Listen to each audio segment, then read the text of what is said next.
নমস্কার বন্ধুরা, কাজল ভিলেজ কিচেনে সকলকে স্বাগত জানাই। রোজকার মতো আজও রান্নাঘরে চলে এলাম। আজকের রেসিপি একদম কুমড়ো পাতায় পুর ভরা মুচমুচে খাস্তা কিভাবে রোল করবেন সেটাই আপনাদের সঙ্গে শেয়ার করব।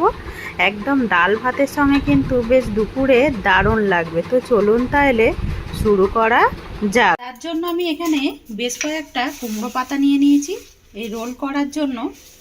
এবারে কুমড়ো পাতাগুলোকে খুব ভালো করে আগে ধুয়ে নেব। 3 থেকে 4 বার আমি জল পাল্টে পাল্টে ধুয়ে ভালো করে ফিরে আসছি।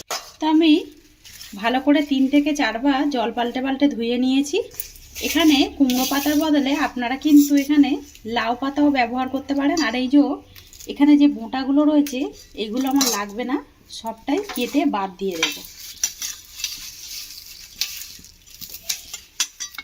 অপরদিকে আমি এখানে বেশ কিছুটা গোবিন্দভোগ চাল আর এখানে মুসুর ডাল ভিজিয়ে রেখেছিলাম। চাইলে পরে এখানে কিন্তু আপনারা যেই ভাতের চাল হয় সেইটাও কিন্তু ভিজিয়ে রাখতে পারেন। এটা আমি সকালে ভিজিয়ে রেখেছিলাম, 4 ঘন্টা মতো হয়ে গেছে। এবার আমি এই জলটাকে ভালো করে ধুয়ে ফেলে দেব। দিকে একটা মিক্সিং জার নিয়ে নিয়েছি, মিক্সিং জারের মধ্যে মুসুর ডাল আর চালটাকে দিয়ে দেব। একটু জল দিয়ে খুব ভালো করে এটাকে আমি বেটে ফিরে আসছি। খুব ভালোভাবে মিক্সিং জারের মধ্যে দিয়ে বেটে নিয়েছি। এবার এখানে একটা বাটি নিয়ে নিলাম। আমি বাটির মধ্যে সমস্ত ব্যাটারটাকে ঢেলে নেব। এবারে মিক্সি ধোয়া এর মধ্যে একটু জল দিয়ে দেব। এবার আমি এর মধ্যে কিছু উপকরণ দিয়ে দেব।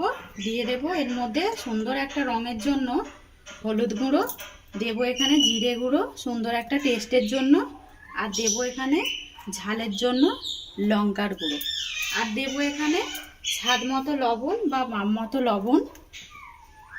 তো চাইলে পরে তোমরা কিন্তু এখানে বেসন গুলে নিতেও পারো। বেসনের মধ্যে দু চামচের মতো চালকে একটু ভিজিয়ে বেটে দিতেও পারো, অথবা গুঁড়োনো চালও এর মধ্যে ব্যবহার করতে পারো। এবার আমি এখানে দেব বেশ কিছুটা কালা জিরে নিয়েছি, দিয়ে দেব কালা জিরে।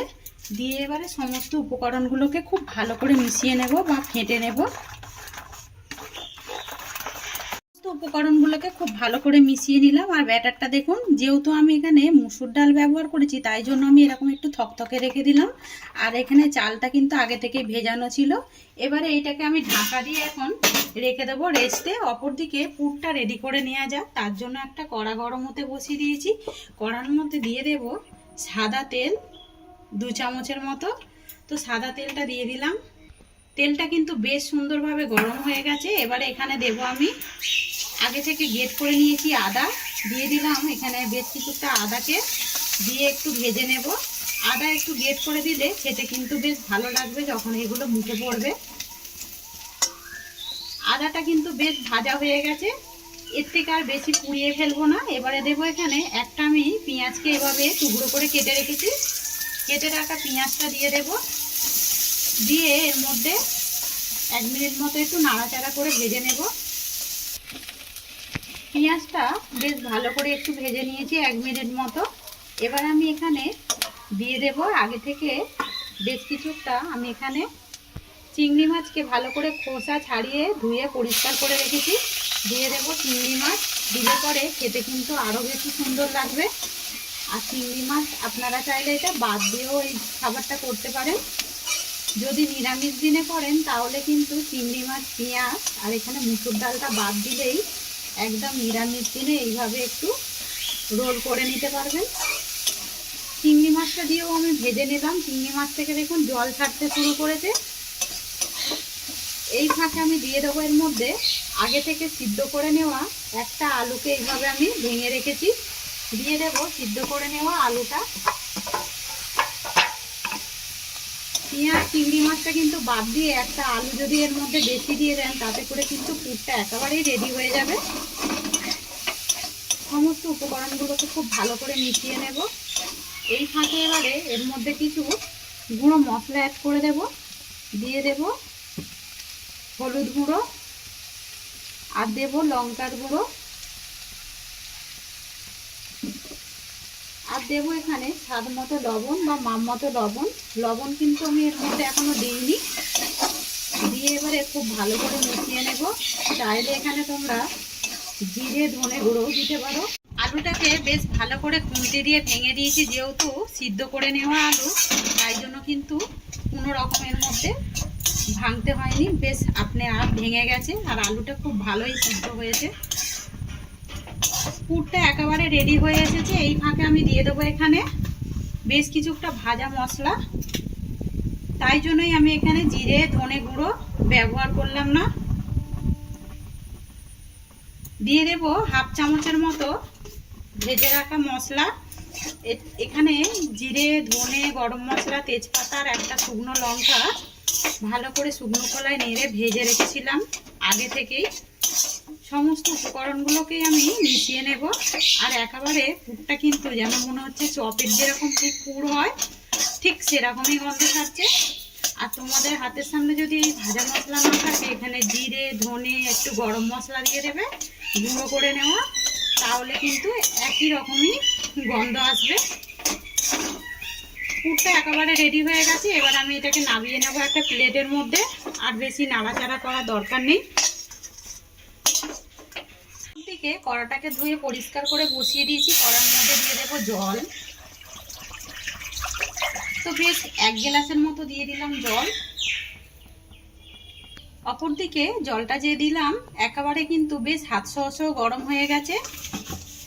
এবারে আমি এখানে যে কুমড়ো পাতাগুলোকে ধুয়ে রেখেছিলাম এইগুলোকে দিয়ে দেব। দিয়ে 1 মিনিট মতো একটু জলের মধ্যে ভালোভাবে এইভাবে একটু সিদ্ধ করে নেব বা ভাপিয়ে নেব। কারণ কুমড়ো পাতা যেহেতু খসখসে, 1 মিনিট মতো জলের মধ্যে দিলে তাহলে কিন্তু মুড়তেও সুবিধা হবে। তো এখানে 1 মিনিট মতো হয়ে গেছে। আর কিন্তু কুমড়ো পাতাগুলো কতটা নরম হয়ে গেছে দেখুন। জলটা কিন্তু ফুটতে আরম্ভ করেছে। আর রাখার দরকার নেই। আমি এবারে জলটা ছেঁকে একটা জায়গার মধ্যে তুলে নেব। একটা থালা নিয়ে নিলাম। আর এখানে কুমড়ো পাতাগুলোকে যে ভালো করে সিদ্ধ করে রেখেছিলাম এখানে একটা নিয়ে নেব। এইভাবে একটু মিলে দিতে হবে। আর যে এখানে পুরটা রেডি করেছিলাম এখান থেকে একটু পুর নিয়ে নেব। আর এই সময় হাতটাকে একটু ধুয়ে ভালো করে পরিষ্কার করে নেবেন। আর যেহেতু আমি রান্না করছি, হাতটা কিন্তু ধুয়ে পরিষ্কার অনেকবারই করা হয়ে গেছে। এবারে এখান থেকে যেই পুরটাকে নিয়ে ঠিক এইভাবে আমি লম্বা লম্বা করে দিয়ে দেব। একটু বেশি করে এই পুরটা দেব, তাতে করে কিন্তু খেতে খুব ভালো লাগবে। আর এই দেখুন মাঝ বরাবর ঠিক দিয়ে দিলাম পুরটা। দিয়ে এবারে এইটাকে এইভাবে মুড়ে নেব। আর এইটাকে এইভাবে মুড়ে দেব। এই কোণটাকে এইভাবে মুড়ে নেব।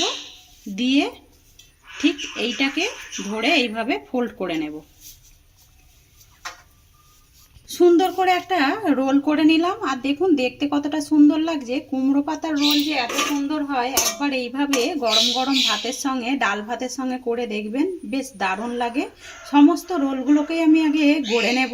রোলগুলোকেই গড়ে নিলাম। আর কতটা সুন্দর দেখতে লাগছে সেটা কিন্তু দেখতেই পাচ্ছেন। আর আজকের রেসিপি আপনাদের কিরকম লাগছে কমেন্ট করে জানাবেন। যদি ভালো লেগে থাকে এইভাবেই পাশে থাকবেন, আমাকে সাপোর্ট করবেন। অপরদিকে সাদা তেল গরম হতে বসিয়ে দিয়েছি। যে ব্যাটারটাকে রেডি করেছিলাম আর একটু ফেটে নেব, যেহেতু এখানে চালের গুঁড়ো রয়েছে, ওইটা কিন্তু নিচে বসে যাবে। খুব ভালো করে ব্যাটারটাকে বেশ সুন্দরভাবে ফেটে নিলাম।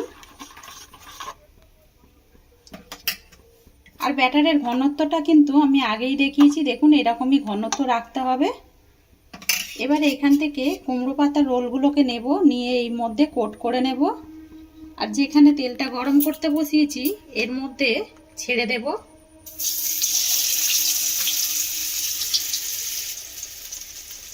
ঠিক যে দিকটা মুড়েছেন ওই দিকটা নিচের দিকটা দিয়ে দেবেন।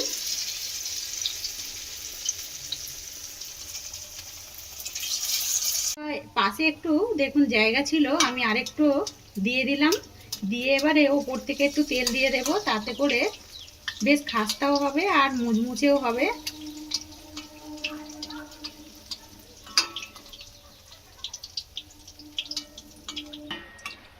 এইগুলো তেল দিতে দিতে দেখুন আপনি কিন্তু দেখবেন তেলের ওপরে ভেসে উঠবে। এবারে আমি এইগুলোকে উল্টে দেব।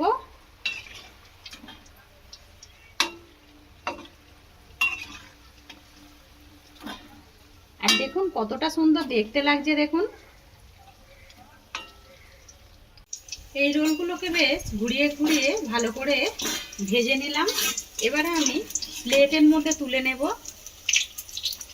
আর দেখুন এইগুলো দেখতে কতটা সুন্দর হয়েছে দেখুন। এবারে সমস্ত যে রোলগুলোকে রয়েছে ওগুলোকেও তেলের মধ্যে একইভাবে ভেজে নেব।